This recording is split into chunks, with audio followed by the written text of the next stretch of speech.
stream webinar from Tech Equipment. Today is the Tuesday, the 21st of July, and I am joined today by Kyle Hatchard, one of our UK sales managers, and I'm also joined by guest Jimmy Bell. Jimmy is a high voltage training instructor from Electricity Northwest here in the UK.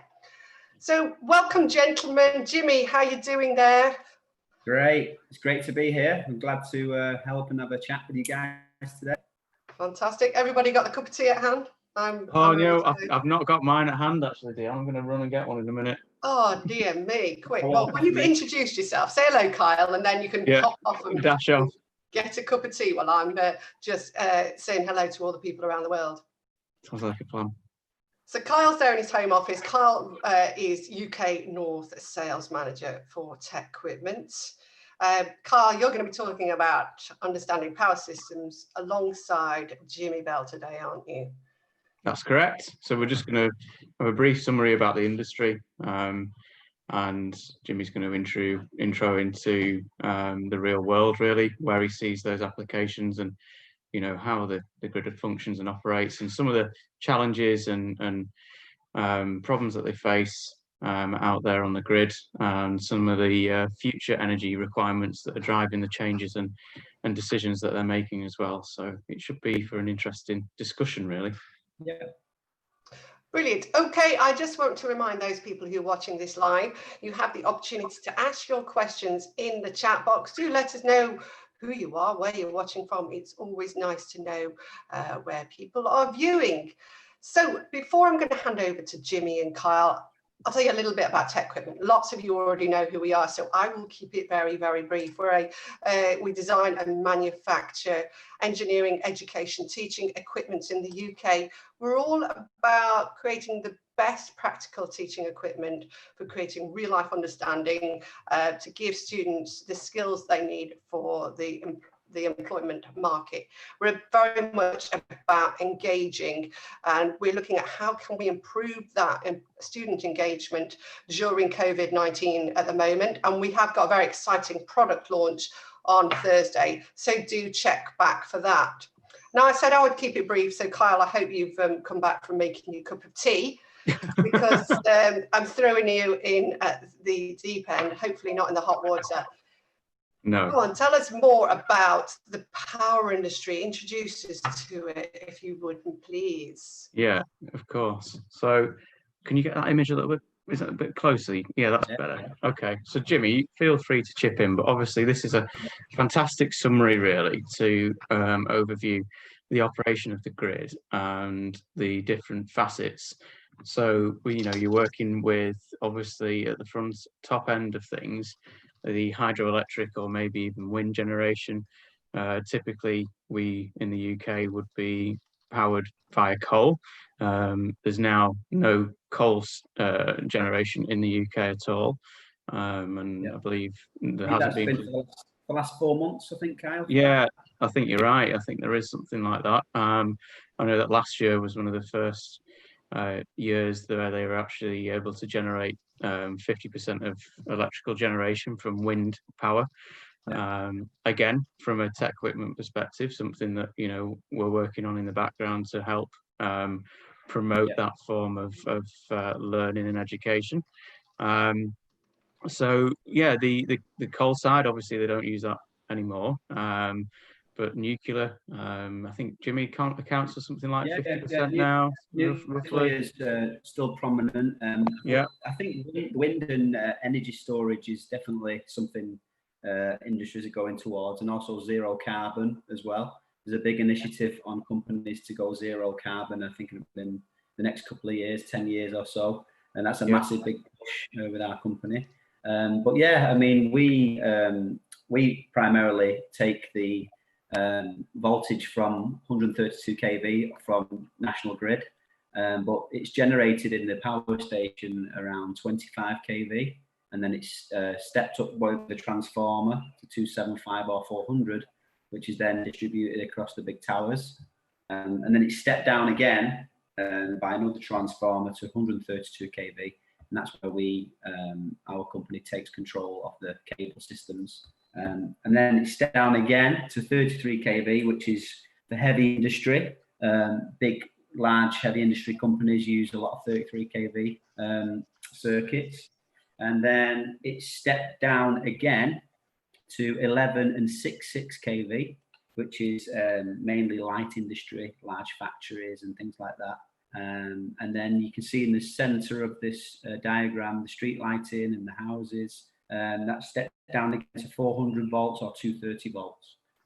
So that's basically when we turn the lights on and we can see, you know, take for granted switching the lights on. There's a lot that goes on, but I think the industry is trying to make renewable main focus, and also energy storage, like I said. Yeah, no, that's really great. That, thanks, Jimmy. I mean, it's, you know, obviously interesting to hear the different facets of the industry, and obviously from a DNO, a distribution network operator, you guys operating, you know, you're picking it up, like you said, from 132 kV down to 240 volts. So there's various different technicalities that you've obviously got to appreciate when you're dealing with high voltage as well. There's all sorts of different phenomenon that occur within a cable structure. We'll talk about, you know, things like electrical stress, electrical tracking. We'll talk about Faraday cages, and obviously the basic principles of how electricity is generated through a cable, really, or is you know, transmitted. Now, your speciality, really, Jimmy, is all around cable jointing, isn't it? You know, there's a lot of cable jointing. The high, I take it to anything above 1,000 volts is classed as high voltage. So we use the 6.6 kV system and 11 kV system, and then it jumps up to 33 kV. So we do all the jointing for that. And basically, I train candidates how to work safely and go through all the different procedures we have to work on, because there's so many combinations of cables, sizes, which we work from an 0225, which is really small, to a 630 kV cable. It goes up to 1,000 square mil, but we just did a big job in Staley Bridge on 132. I think that was 1,200 aluminium core, because the aluminium core is a good conductor. Copper is very expensive, so they've used a new cable which we trialed out. It works really well, but it was because the conductor is larger. It has to be larger, basically, because it's aluminium. So yeah, we did a lot of work in Staley Bridge on that. It was a very large job, and it's working away, buzzing away nicely. So everything's like no one even noticed that's even there. But it's going. Yeah, and we have to control the stress at certain areas, and within the cable, there's certain areas we have to control the stress. So yeah, we use different products for that. So let's move on to the next screen, Dion. We've summarized, you know, what the grid's like, and, you know, obviously intro now into really, obviously, electricity itself. You know, everybody understands, or hopefully understands, an ohm, and the amp from obviously the current. So the ohm represents the resistance. The amp is trying to flow through the cable, and the voltage is the potential difference. So effectively, the power that's in the cable. Well, that makes up the power when you combine the current and the resistance or resistivity of the cable itself. So there's a nice little diagram that gives you a bit of a summary to obviously understand how power is transmitted through a cable. And like Jimmy touched on before, there's various levels at which you know, cables are used. So you could have an aluminium core, it could be a copper core as a conductor. Aluminium's used because obviously it's, you know, a cheaper material than copper. It's lighter. It's just a larger surface area regarding the conductor. So yeah, for required, we have to be able to work with different combinations. So there could be a piece of copper cable for a mile, and it could be a piece of aluminium cable joined up, and then it could go back to copper again. So, you know, this is working, and we have to make sure we've got a well-defined voltage distribution across everything. So we control that with joints and, you know, connections, basically. Yeah, no, excellent. So if we just go onto that image on the right-hand side there, Dion. So as Jimmy touched on before, obviously working with extra high voltage. So, you know, from the power station, you're looking at, you know, how they're generating maybe 200 megawatts from a hydroelectric plant. You know, and, you know, you've got your coal plant up there, should be a big cross through that because we've not got any of that in the UK now. But obviously then moving down into everything's then transmitted over the national grid. So the national grid control anything from, you know, 132 or up to 400 kV, and they step the voltage up to allow obviously the transmission of the electrical energy most effectively.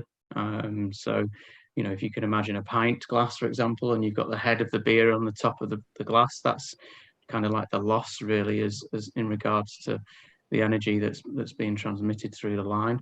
That's why they need to step that up to deliver that electricity most effectively, and then it's stepped back down again to then be able to be used down at 132 kV, like, you know, the substation in Stalybridge that Jimmy mentioned. And then that would be then distributed out using various different transformers, switchgear, and that kind of system to then transmit it further into the grid, and step the voltage down into the local networks as required. And you can see quite a nice little distribution there as to obviously what's happening on the grid. Now, one of the things that we didn't really mention before about electrical energy in the grid is obviously, you know, the things like EV, electric vehicles. You've got solar farms, you've got wind farms, local wind farms. That's all then feeding energy back into the grid. So you've got effectively electricity traveling in two directions now, whereas before it was always traveling in one. But now, you know, you've got electrical energy traveling back up into the system from, you know, obviously more localized forms of energy generation. Also, Kyle, with regarding like if you're in a city, a lot of the cables are underground. When you go rural, they're mainly more overhead line fed. So that's why we have to cover all areas within our company, because there's so many combinations and we have to make sure it's all maintained safely. So the big push on safety and the big push on maintaining the network. Yeah, absolutely. Okay.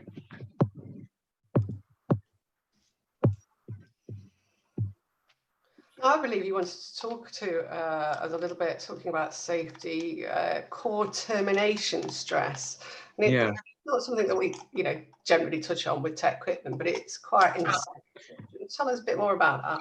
Yeah, so obviously, you know, when you're working with high voltage, it effectively sort of creates its own path effectively outside. So even though you've got an insulator, it will still try and find a route to conduct. Yeah. So you've got a phenomenon called termination stress, which is basically in direct correlation with the earthing.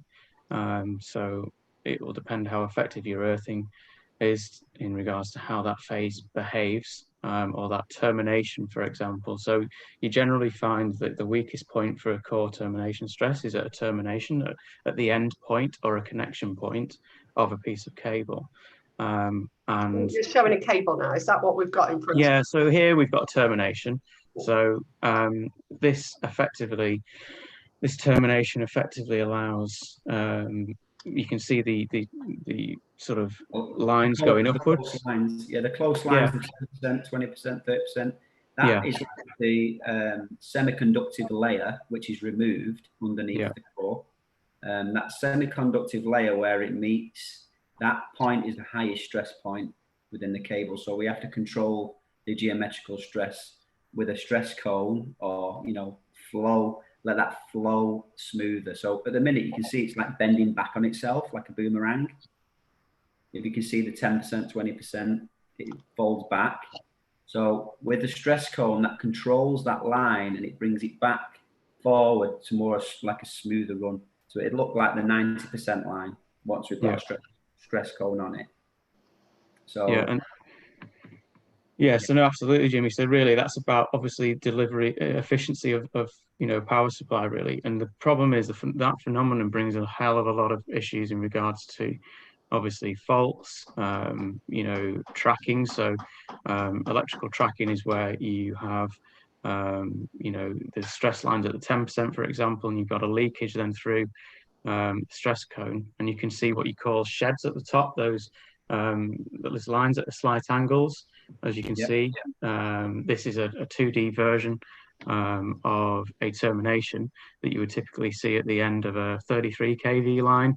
So if you look at your pylons outside at the back of your house or something like that, you may see, or in the road, some of these red sort of tube-like systems, and they're very highly engineered pieces of equipment that allow for the control of the tracking, for number one. So they do that by increasing the surface area by using what they call Christmas tree surface increases.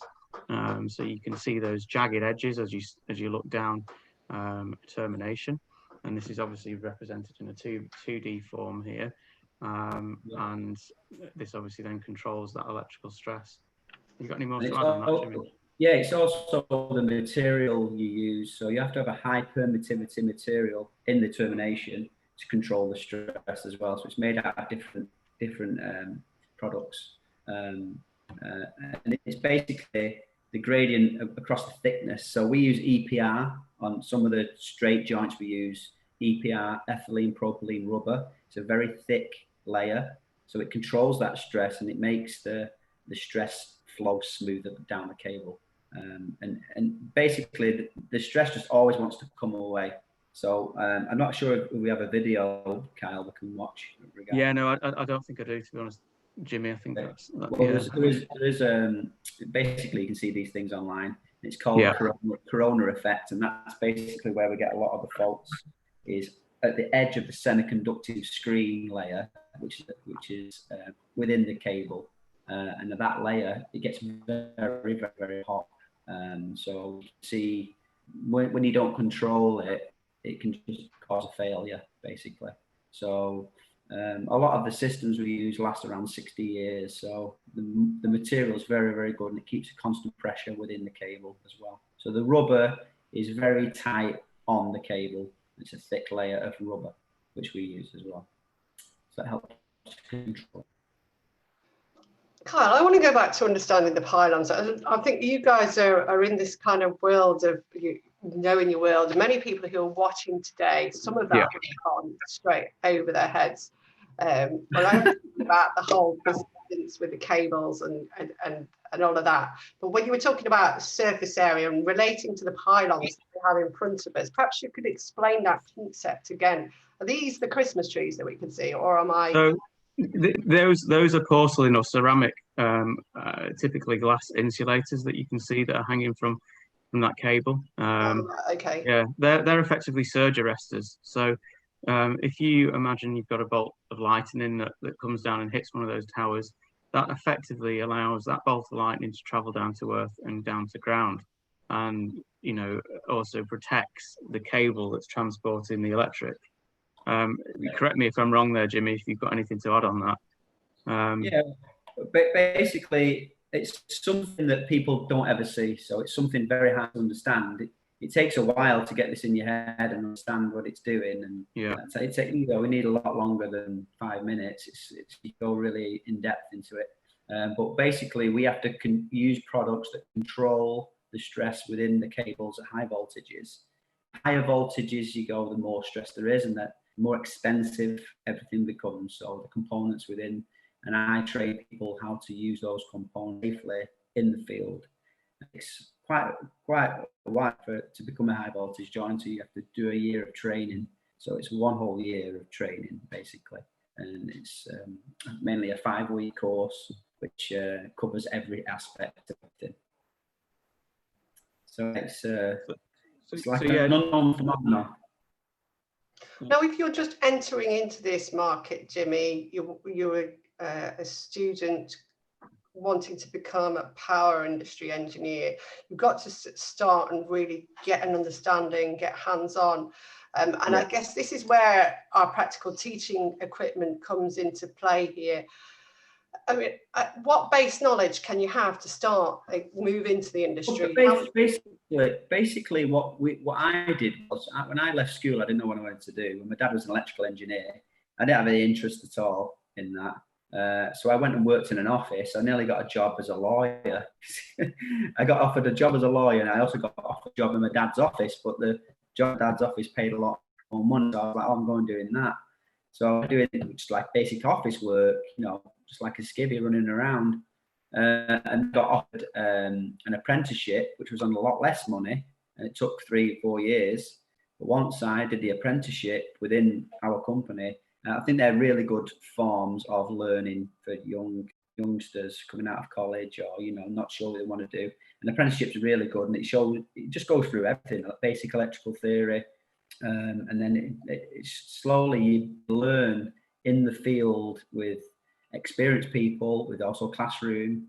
You know, we did an ONC, electrical engineering is what we did back in the day, but I'm not sure now. A lot of the work will be online, like you say, you know, with these platforms. It's just basically everything you have here on this training element, power system. Basically, you go through all those things, you learn about it, but mainly it's more hands-on. I would say it's 20% classroom, 80% hands-on learning out in the field. But there's the first 3 years very school-based, training-based. So, you know, this will be a great product for that. Right, well, over to you, Carl. Tell us more. Yeah, so you know, are we diving into the products now? Dion, do you want to talk? Yeah, about? unless you've got anything more you want to reflect upon the industry. Well, just going back to the electrical stress, you know, talking about that system, you know, really, that's all about how effectively the high electrical stresses in the cable are caused. That's basically where the ionization of the air is caused from surface discharges, and basically if you think about it as though the electric's leaking out effectively from the cable, so it makes the system less efficient, and that is really important from that perspective. Just bringing back your original question, Dion, was around, you know, just trying to understand that in a real format. That's really what happens when we were talking about electrical stress before, if that makes sense. Yeah, thank you. Okay, so yeah, we can roll into the summary of the equipment if you like. I don't mind. Yeah, let's crack on. Let's so tech equipment offers various different approaches to delivering teaching for power systems. We've got a whole pyramid of the offering here, and I think, Kyle, that would be a great place for you to start, if you wouldn't mind. Yeah, no, of course. So obviously we've got the PSS1, which is right at the top of the pyramid. So that's the overall power system trainer. I believe there's one in use at Cardiff University, and that then has the additional option of the Scada system. And Jimmy, as you know, the Scada system is used in industry, isn't it, to reflect obviously how they manage that system remotely, or looking and investigating perhaps a substation. So when you go into a substation, you'll use something similar to that to understand how that's operating. And obviously you're looking at the electrical power system simulator as well within that PSS1. So again, you're covering everything from, you know, the distribution of the electric right down to a localized simulation of obviously the lower voltage and how everything's stepped down and required for the grid. And then we move into things like salient pole generators, transformer trainers, and these are all essential sort of connections that are, you know, and options that are integrated into the whole of the grid system. So yeah, these are all essential parts, understanding how switch bus bars work, that kind of thing, protection and relay test sets. You can see all of those there, you know, the circuit breaker systems, and breaking it down into more localized, lower voltage systems, understanding maybe the difference between 3-phase and single phase. So single phase is where you've got, if you imagine a waveform going like this, you've got one, that's your electrical current. And then if you've got 3-phase, you've effectively got 3 of these waveforms, all happening in different times effectively over one piece of cable. Brilliant. Well, you're going to go and take us through all of those in detail, aren't you? Now we've got We'll summarise definitely. The big beast that is the power systems trainer, the PSS1. That is. So this is basically, Tim,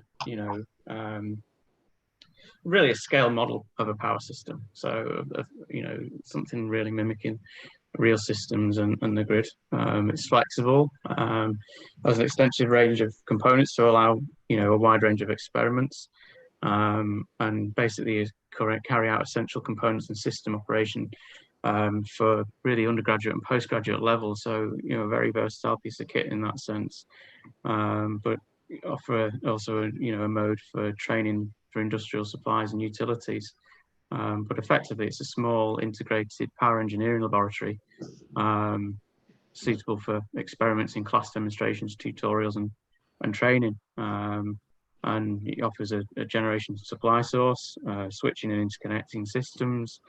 You've got multiple lines and cables, and a distribution system and loads.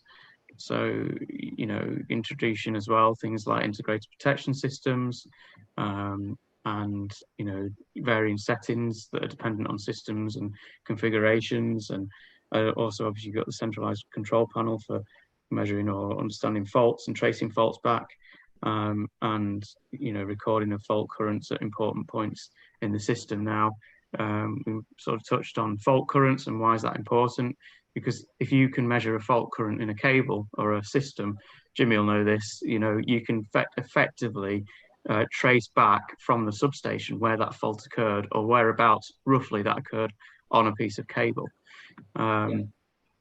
So we use different systems as well, but this is great to see everything in one. I've never seen anything like that before. It was really, really intricate and will be great for training. Jimmy, in your opinion, why is it so important that power engineers actually get hands-on while they're learning, rather than wait until they get on the job? Well, basically, it's just knowledge is passed down. So basically, engineers at our company just stay for the duration of the working life, because it's there's all different types of engineers, but there's you can have a path to grow up the ladder to do different things. So basically, regarding like transmission or distribution engineers, they do a lot of training in the classroom, probably using similar devices like this, maybe not as big, split up into different systems, but basically they will work towards a type of role, and then they can go out on their own, because sometimes you need 2 engineers, sometimes you need 1. But they have to be efficient with what they're doing, with the testing, with the fault finding. Because basically, all they're doing is maintaining the network. So whenever there's a fault, they have to use different techniques and equipment to find where that fault is. And also the jointers and the teams will go out and work and fix the fault. The engineer will find the fault, basically. And protection is a massive thing. I know the technologies come on leaps and bounds since I've started, and basically what Cal said about the protection of cables and understanding where faults are is very important. And also the technology is advancing, so you can also find faults a lot easier and quicker, because it's all about the customer, keeping the customer's power supply on. When there's a power cut, it's very annoying. And we've kept going on through this COVID, 24/7 faults, even when there's bad weather and storms and that type of thing. We want to get people restored as quickly as possible. So this is a really good training piece of equipment. I think it's really good. Move on to the more modular approach that we have, Kyle, here. To talk about. But they're by no means small pieces of apparatus. Here, mind you, we're not talking small when we're talking about power systems, are we? It's all about super scale. Yeah, this is true. So yeah, the second generator, you know, we're looking at, I lost you then for a second, D, I'm sorry. Yeah, so basically it complements the power system. Sorry, say that again. Sounds like you've got somebody on a disc cutter or going to the toilet in the background. Yeah, someone got an angle grinder in your garden. Yeah. I'm having a fire fitted, so maybe that's what it is. Oh. A log burner. Get them to sit down and watch and relax. Yeah, I know. I thought they'd be stopping for lunch now, to be honest. I mean, come on, they should be watching Master at work. But the Northerners, they don't stop for lunch. Of course. Anyway, get back to this. So the yeah, basically, it's effectively this is a complement to the PSS1, the big power system rig that we discussed before. And you know, it's basically permanently coupled to the PSS system, and is used as an interconnect and Scada communication tool and control system. And yeah, it effectively mimics a sort of grid supply system, and allows students to perform essential experiments on generator operation, really, steady state and transient studies of simple systems, and parallel transformer sort of substation configurations, and allows investigations of aspects of transformers and system operation. So yeah, it obviously, like I said before, it complements that bigger unit. So you've got a big unit, then you put this on to simulate another source of power. Is that? Yeah, and it allows extra experiments as well, Dion, to be carried out on components and system operation. Yeah, and it does really advance that experience with the PSS, to be honest with you. So again, relating it back into the grid too, and like we touched on with regards to, you know, how substations operate and that kind of thing. So yeah. So we spoke about Scada systems. Not the best image, that I can't really see that. It's a bit blurred, isn't it? But anyway, Scada really, Jimmy, from your perspective, you know, it's more of a back office tool, isn't it? You know, it's something that you can jump into remotely, or it's something that you can look at also on console. I don't really have much to deal with it, but I know regarding protection is a big thing. And it's a way of finding faults, and there's also another visual, you know, remote source where you can track and find faults. But basically, a lot of the guys out in the field, this is mainly in the control room, or you know, where the faults control room is. That's based in Manchester for us, and they can track everything with automation, with basic protection of the systems. It's a lot more advanced now than it has ever been, so that's really good moving forward. No, I just want to jump in, guys. I just want to let you know, somebody who's just joined us as part of our panel today. A bit later today, we've got Adrian Wint, who's here as well. He's one of our engineers. Adrian, are you there? Adrian's based in our Long Eaton office right now. I am. I'm here. Good afternoon, Dion. Sorry for being a little bit remiss with you joining in there. So Adrian, we've been going through the main PSS1 and the extra generator and the Scada. Is there anything you want to add on that? Just a point really on the second generator. We looked initially on your big overview of the system, and we saw really the two types of generation, what we call the central generation at the top, which are the large power stations. And then you add embedded generation. So that's generation inside the system, the likes of solar panels on roofs, small wind turbines. And that second generator for the PSS can be used in two modes. It either acts as a second large generator, a central generator, or indeed in its second mode, it can mimic the smaller embedded systems out in the distribution system. And I'm sure, as Jimmy will comment, that gives a whole new host of problems in the introduction and the protection of that and the effects that can have on voltage levels in that system. Yeah, that's very in depth. I mean, like I say, I don't really have much knowledge basically on these protection systems. I'm more about the cables and the joints. But this, I know this is a big drive at the minute regarding all the new substations that are going in, protection and the Scada system. I think they use something else as well, but I'm not too sure what it's called. But this is all automated and they can track it. It does cause a lot of problems, and problem solving is basically what we do. Company, we have to find the solution to any electrical problem. So we have some really great engineers that work with us, and it's great for Adrian. Thanks for that. It's okay. I mean, the protection has come on in leaps and bounds in recent years, especially with the numerical relays, which these are on the PS products, and also their ability to capture waveforms at the instant of a fault, so disturbance records, and they're a very useful tool for analysing faults afterwards, of looking into what and why. Yeah. It's just a massive area which we will definitely be looking to advance in, and they're just trying to try new things every day. So it's whatever's cost effective is the best way for us. Great. Sorry, Kyle, I hijacked you there. No, it's good.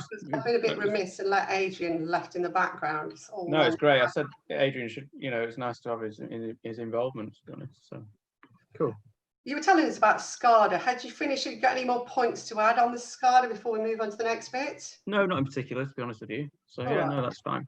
Yeah, tell us more about, we've talked about the whole the PSS one, then we've got the power systems laboratory as well that can be used as an alternative approach to looking at understanding power systems and training at universities and colleges or in industry itself. Do you want to tell us more about that, Kyle, and maybe Adrian in the background there as well? Yeah, I mean, Adrian, obviously, you're the expert in this field. It'd be great for you to offload some of your, experience really in regards to some of these bits of equipment. But the sodium pole generator, for example, the PSL 10, it's really a foundation element of the power system itself. And it's got two essential parts: a prime mover for producing mechanical power and a generator, effectively working or operating as an alternator to convert the mechanical power to electrical power. So it's flexible, it's robust, and it's a good generator set for any laboratory. But obviously this is essential for any sort of power engineering courses to understanding salient pole generators. And the beauty of this is they're all manual controls. There's minimum automation. So you're having to think, obviously how you're programming the system to make it work most effectively. But yeah, it's really good to obviously understand salient poles, and this can then integrate as well with the PSL system as well. One of the thoughts in designing this, Kyle, was really until you understand why something has to be done, you can't really automate it.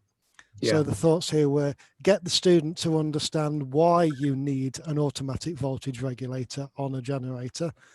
Then you can say, oh, look, there is a device that does that. Now you understand why you need it. Then you can introduce that device. And that's one of the principles that is run through all of these lower level PSL products. So things like this generator really start at the very basic level.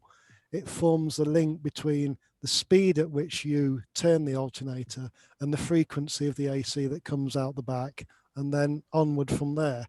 So it's really the nuts and bolts of generation. Yeah. And then further that, sorry, Jimmy, go on. It's great for, I mean, I'm learning like a student myself, watching this stuff. It's great.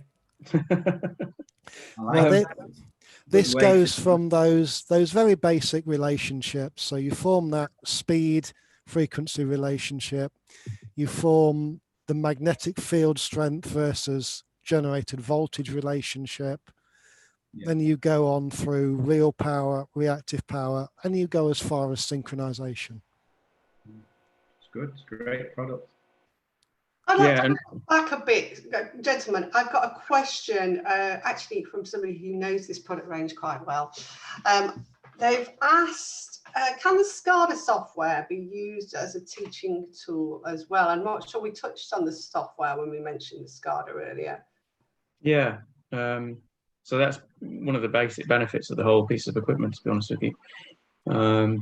But obviously, you know, there's various configurations that you can utilize within that software itself. I've never actually had the opportunity of using it, so Adrian would probably be the best person to be able to comment on the software itself. So yeah, feel free to chip in there, Adrian. I think, yeah, the simple answer is yes, it can. I've tried to develop the software, the Scada, in such a way that it not only demonstrates the principles that a Scada system should have. So Scada is supervisory control and data acquisition. So it needs those various elements, but also then by looking at particular experiments that are possible on the PSS, and then sometimes redrawing those as annotated schematic diagrams with real data read from the PSS. So as you change something, the data on those diagrams changes. So it helps you learn things about sequence faults, of power flows in a system, the different reactive and real power flows around, say, a buzz network. So yes, it has been designed with teaching in mind as an aid to demonstrating these principles and trying to bring those points home. That's great. Thanks, Adrian. Yeah, no, absolutely. And you've got the switch buzz bar module there, the PSLSB. So for anybody who doesn't understand what a buzz bar is, if you are dare enough to take your RCD circuit apart in your cupboard under your stairs or whatever else you may have, then you'll see a buzz bar in there. Basically, it's where all your electrical terminations for perhaps your live will combine together. And this sort of is typically, in an industrial sense, is housed in a switchgear system or panel boards, and are used for local high current power distribution. Usually all copper, not aluminium, as Jimmy touched on for the cabling system, and are used to connect high voltage equipment at sort of electrical switch yards and low voltage equipment in battery banks, for example. So yeah, that buzz bar system allows you to simulate that kind of element, really. And again, Adrian, if you've got anything to add on that, feel free. No, that's quite a good description of it, Kyle. It's used to introduce as well some more protection elements. We start to learn about differential protection on there, which is a way of limiting the scope of what a protection can see. And it's really divided into two parts. That top piece there is a radial feeder with 1 in, 3 out. And then the lower section is a traditional double bus with a main and a reserve bus, and in 2 sections, a left and a right hand section, which may be coupled together. So the kind of thing you might see in a bulk distribution point, the point where Jimmy's DNO pick up their power from the transmission system, that might be used to select a couple of large transformers and then feeding out onto the various radial distributors. Yeah. No, Great. excellent. Thanks, Adrian. That was really good. Right, next up, transformation and transmission. Yeah. Do you want me to take this one? No, it's all right. I don't mind giving a bit of an intro. Okay. Yeah, I mean, obviously, we've got the PSL30, so the transmission line simulator, the PSL20 as well, which is the transformer simulator as well. So in regards to the transmission line simulator, that piece of equipment really allows students to obviously get to grips with how voltage is stepped up, and then obviously how it is stepped down. So overhead transmission lines are obviously most commonly used, and within that transmission line, they would typically, rather than having a huge insulation sheathing around it and a Faraday cage within that piece of cable, that again controls the electrical stresses that we were talking about before at 400,000 volts. You can only imagine how difficult that must be if you have a slight nick or fault in that cable. Then the losses within that cable system would be huge. So with 400 kV, rather than having huge insulators, they use and reducing the voltage, they just increase the voltage and accept that there's losses, and use the air as an insulator for that cable. So that's the overhead transmission lines. So used for transferring electricity from one location with a great distance from another. Yeah, they're popular because obviously it's easy to transform high voltages into low ones. So they can use DC systems as well to use sort of transmission in that respect. However, obviously all this equipment is very, very expensive. Now the transmission line simulator, it's a fully equipped module that examines the performance and characteristics of single and three-phase lines. So we touched on before about the waveform within obviously the electrical charge or power that's running through a cable.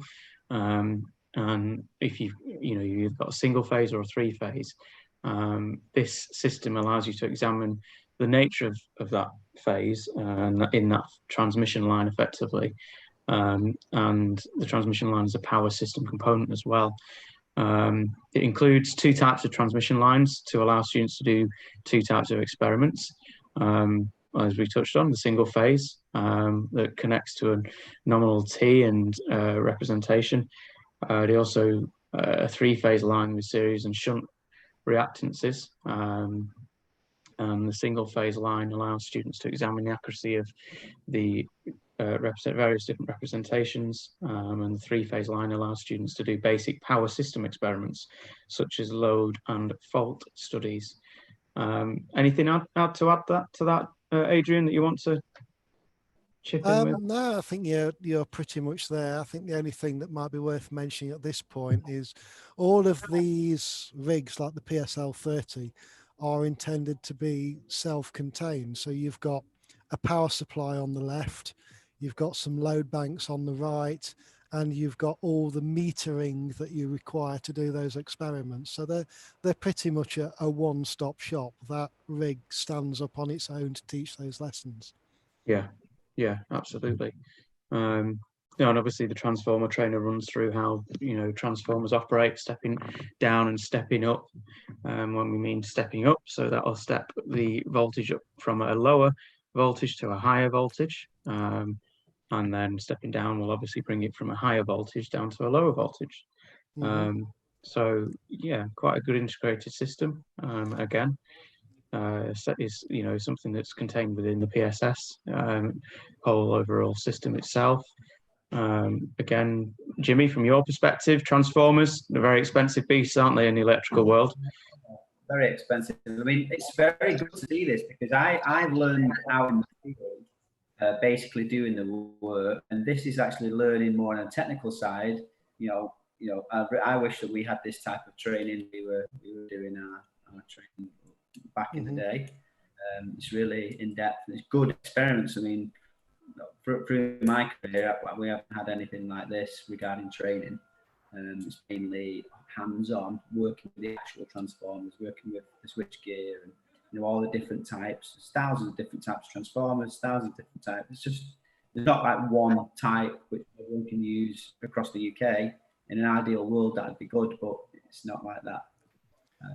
Well, inside the transformer trainer, you've got really 5 transformers.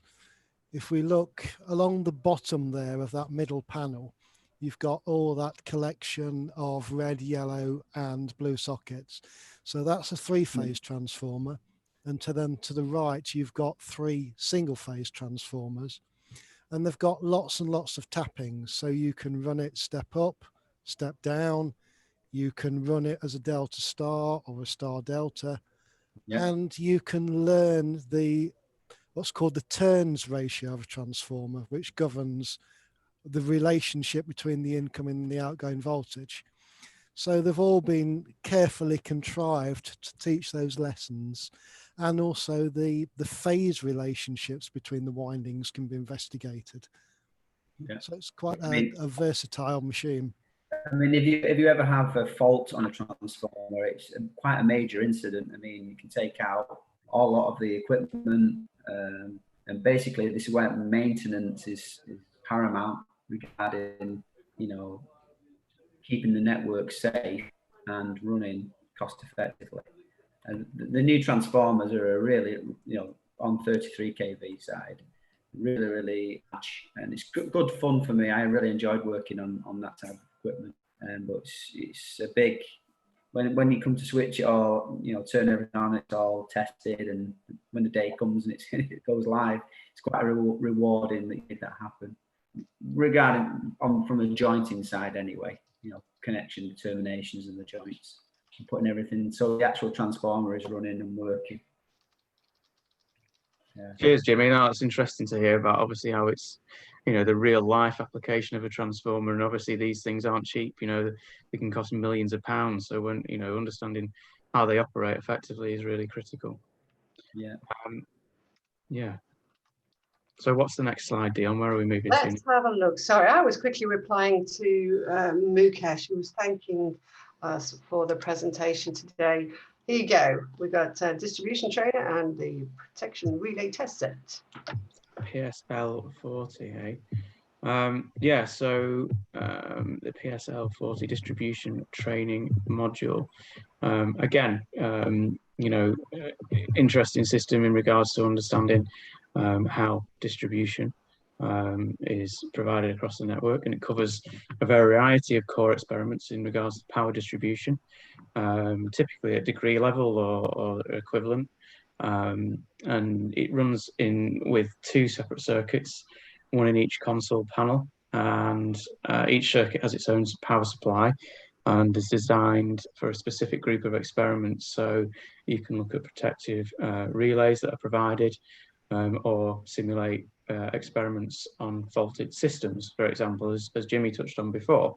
The circuit in the upper panel that you can see, that obviously covers the console and is a single phase circuit, and is used to demonstrate the principles of obviously AC, alternating current, and DC, direct current distribution of electrical energy in either radial or ring systems. So radial or ring systems is basically the makeup as to how the system is created, or the cable system runs effectively.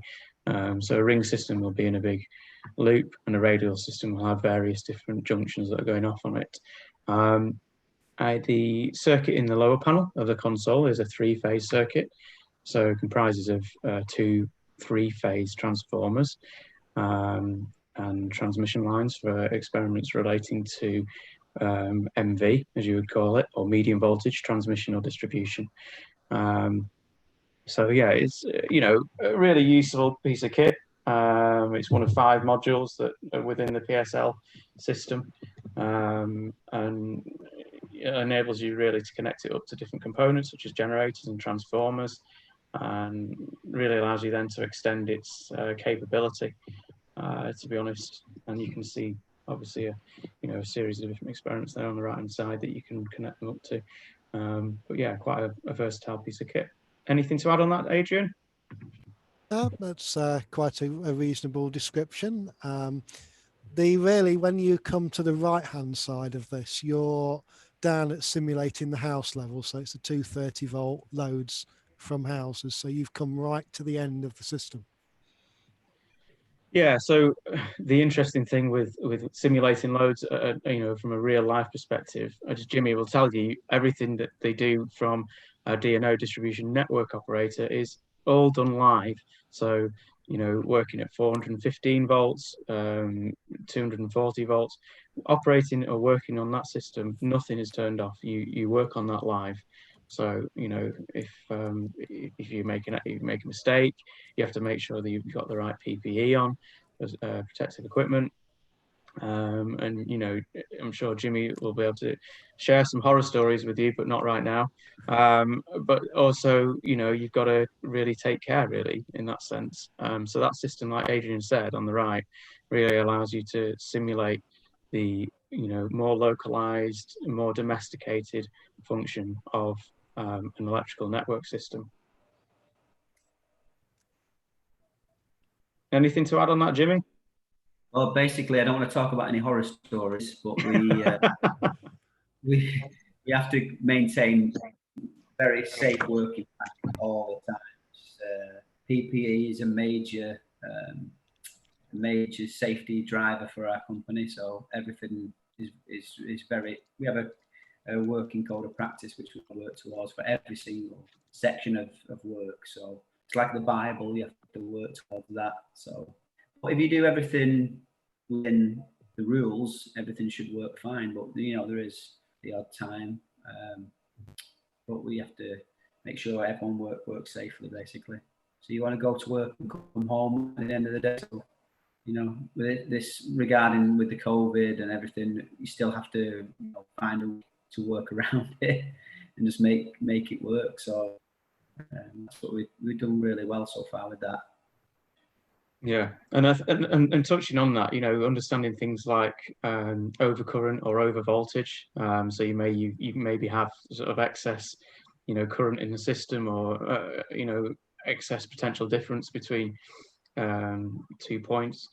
The system, really, the protection relay test set that we saw on before, that really allows you to simulate that. Do you have any equipment that tests the induced voltages regarding you know, working on, let's say, a big area where there's lots of cables, because they do get induced voltages and sometimes have to test for that.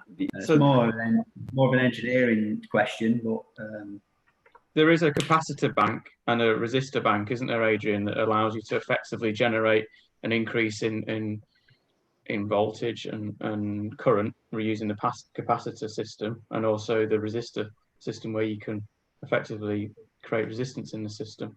So there are those load banks around, yes. But I think what Jim is more talking about, if you have two parallel conductors, one carrying power and the other one not connected, the power carrying one is going to introduce a voltage into that other conductor.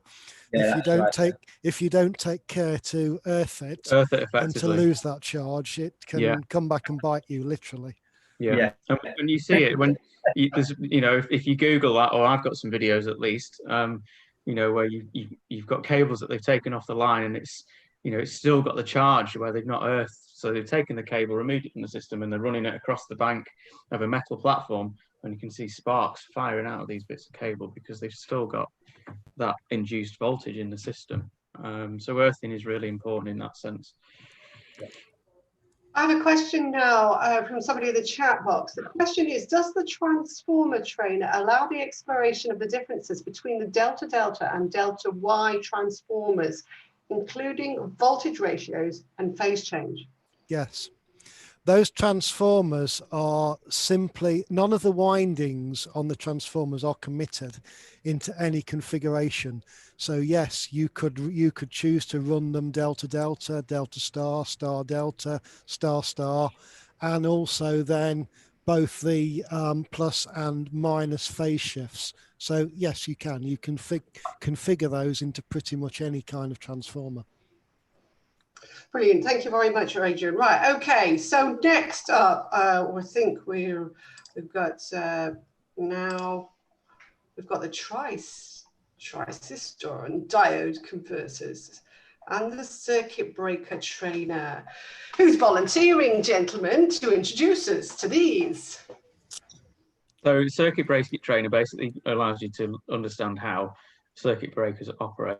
You know, residual circuit breakers. So when the system sees effectively a higher current load than it would perhaps anticipate, it then trips the system, or trips, not rather than the whole system, it trips that RCD, faulting out or isolating that individual switch or plug socket, for example, in a domestic situation, or even if you want to relate it into a grid situation that Jimmy would be more interested in, you'd be looking at things like switchgear. So when you have maybe a squirrel that's feeling a bit energetic and it's doing its morning stretches and it's bouncing around the 33 kV line, nice sunny morning, and then bouncing from phase to phase, and he manages to catch between phases, and unfortunately the squirrel doesn't survive, but the system then feeds back a fault code into the switchgear that trips, and then after a short while in that switchgear they've got something called an auto relay, which will then kick in and tell the system to charge back up. There's a message from the squirrel nations out there to squirrel gets a double whammy. So yeah, so basically it's been known, that where people have tried to steal cable in the past, for example, that they've not realized that this switchgear system has got an auto relay, and it then bounces it back on, and obviously, by which point they've got hold of the cable, and but yeah, so like you said, these RCD circuit breaker systems effectively allow you to understand how that operates really in that sense. And again, Adrian, maybe you've got something to add on that one, really. And another important element that's shown on the circuit breaker trainer is obviously the guys controlling the system can't physically see the breaker. So feedback is important. If you request a breaker to open or close, you need positive confirmation that that's actually happened. Yeah, absolutely. And again, similar to how the auto relay works, really. And that'll just keep going until it faults the system, however that's set. So yeah, multi-shot auto reclose is something that the PSS deals with down on the bottom end. But yeah, that is demonstrated multi-shot. It will have up to 3 goes to try and close onto a fault. Right. Yeah, I didn't realize that was in the PSS. That's interesting. Yeah. Okay. Thanks for that, Adrian. So thyristor and diode converters. So thyristors, let's try and understand what they are. So yeah, they're effectively 4-layered terminal semiconductors that have various different layers of semiconductors that are arranged in either N-type or P-type materials, negative, positive, for example, and either an anode and cathode, and yeah, act as a gate. So these bring all 4 layers out to terminals, and it can be understood in terms of a pair of tightly coupled bipolar junctions, and this system allows you to understand how thyristors operate. Diodes, again, that's about obviously controlling the flow, the current of electricity through a particular point. So typically it will only allow the flow of electricity through in one direction. Obviously they're used to safeguard various different forms in circuitry. And again, Adrian, maybe you want to add in regards to the application of thyristors and diodes, where you see this and how this really allows you to simulate that effectively. Yeah, sure. I mean, this rig we start with sort of a basic building block of 1 diode. So we've got half-wave rectification of the AC. And then we build that up through full wave for a full wave bridge, and then eventually to a 3-phase bridge. So we're getting DC from 3-phase AC. Then we can replace those diodes with thyristors. So we're able to control that bridge. We can control the point at which that thyristor switches on.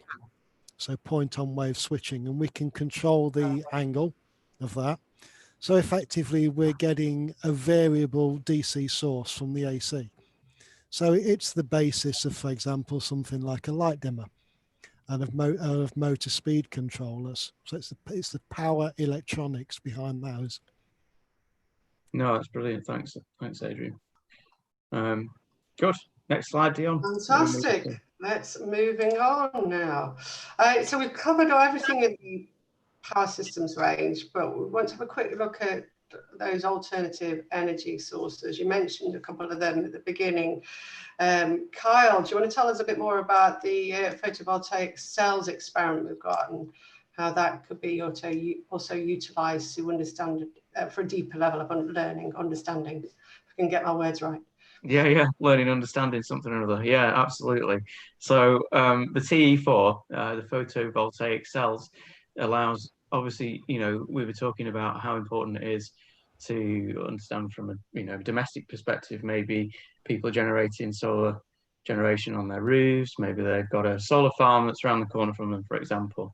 And the critical thing as well is, how do you harness that energy into the grid, stabilizing that and looking at how that then sits into the grid in the form of storage. Now, battery storage is one consideration, and this unit allows you to understand, effectively how battery storage operates, and the important elements for that when you're dealing with a varied supply in. Because obviously the grid likes things that are in a stable state. It doesn't like things that are constantly changing. When things are constantly changing, that's putting, work and heat transfer into the system, which then obviously means failures, which obviously means money. So from that sense, this, quite unique, stable system in regards to understanding solar energy is really versatile from either battery storage point of view or solar cell photovoltaic PV generation. So yeah, and as Jimmy will touch on as well, there's various initiatives moving forward, isn't there, Jimmy, where obviously the grid system is being incentivized to look at more green, efficient sort of systems. So glass, basically renewables. It's a massive push right now within our company.